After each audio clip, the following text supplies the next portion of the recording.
Football লিগের সূচি প্রকাশ করল আইএফএ। আগামী 25শে জুন কলকাতা লিগের প্রিমিয়াম ডিভিশনের খেলা শুরু। প্রথম দিনই মাঠে নামছে মোহামেডান স্পোর্টিং ক্লাব, প্রতিপক্ষ ওয়ারি অ্যাথলেটিক ক্লাব। ইস্ট বেঙ্গলের প্রথম ম্যাচ টালিগঞ্জ অগ্রগামীর বিরুদ্ধে 30শে জুন, আর মোহনবাগানের প্রথম ম্যাচ 2রা জুলাই ভবানীপুর ক্লাবের বিপক্ষে।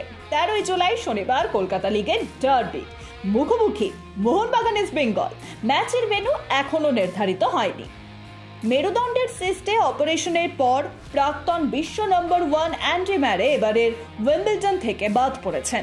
সোশ্যাল মিডিয়া প্ল্যাটফর্ম এক্সে এক বিবৃতিতে পুরুষদের টেনিসের নিয়ন্ত্রক সংস্থা বলেছে, অ্যান্ডি ম্যারে অস্ত্রোপচারের পর উইম্বলডন থেকে বেরিয়ে গেছেন। 37 বছর বয়সী ম্যারে অল ইংল্যান্ড ক্লাবে খেলে বিদায় নিয়েছিলেন।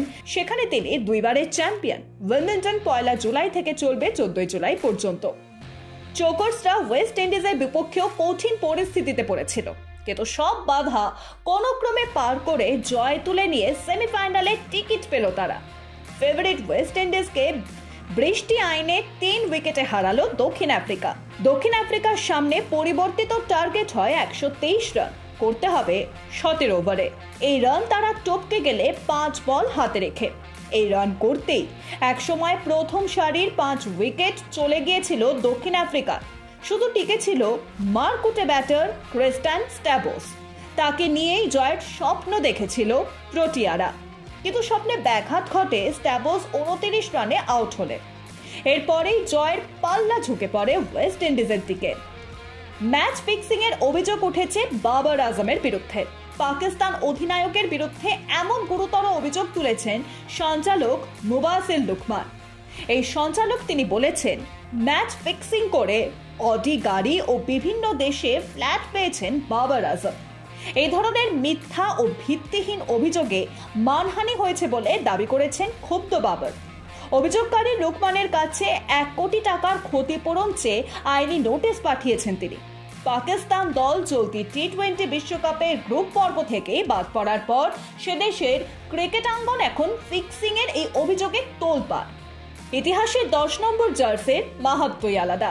ব্রাজিলের হয়ে 10 নম্বর জার্সি পরে খেলেছেন পেলে, জিকো, রোনালদিনহো, রিভালদো এবং নেইমারের মতো তারকারা। সেই 10 নম্বর জার্সিটি এবার উঠল রিয়াল মাদ্রিদ তারকা রদ্রিগোর গায়ে। মঙ্গলবার কোপা আমেরিকায় কোস্টারিকার বিরুদ্ধে খেলতে নামছে ব্রাজিল। তিনি ব্রাজিলের হয়ে সেদিন প্রতিনিধিত্ব করবেন। খেলা হবে ক্যালিফোর্নিয়ার সোফি স্টেডিয়ামে ভারতীয় সময় মঙ্গলবার সকালে কোস্টারিকার বিরুদ্ধে। এই ম্যাচ দিয়ে শুরু হচ্ছে ব্রাজিলের এই কোপা আমেরিকার মিশন। রদ্রিগো তিনি বলেন, ফুটবলের ইতিহাসের সবচেয়ে দামি এই জার্সিটি পরা সম্মানের। আমি জানি এটা বিশাল দায়িত্ব এবং আমি এটা গ্রহণ করেছি। সারা বিশ্বের চোখ থাকবে এই জার্সির দিকে। আমি এই জার্সির সম্মান রাখতে প্রস্তুতি নিচ্ছি। 2019 সালের নভেম্বরে ব্রাজিলের জাতীয় দলে অভিষেক হয় রদ্রিগোর সৌদি আরবের আর্জেন্টিনার বিপক্ষে একটি প্রীতি ম্যাচ দিয়ে। ব্রাজিলের জার্সি গায়ে 49টি ম্যাচে খেলে গিয়ে গোল দিয়েছেন 17টি। টি-20 বিশ্বকাপের ডিফেন্ডিং চ্যাম্পিয়ন ইংল্যান্ড চলতি বিশ্বকাপে প্রথম দল হিসেবে সেমিফাইনালে গেল।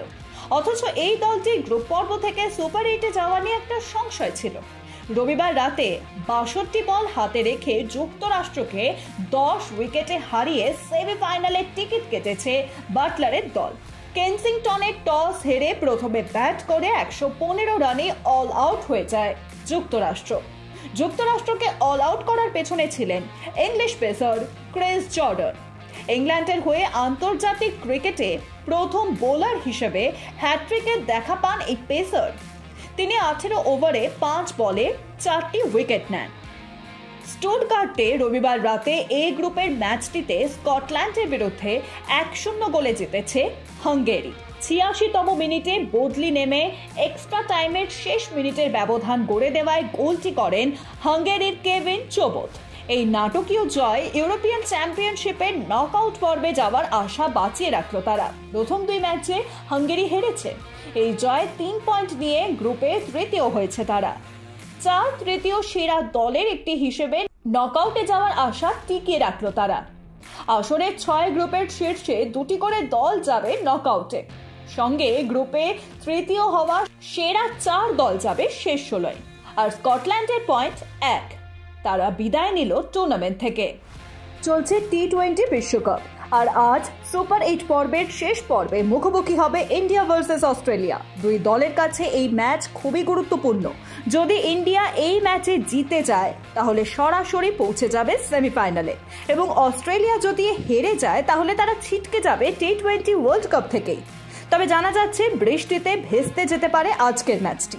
এখন পরিস্থিতি কোন দিকে মোড় নেয় সেটাই দেখার।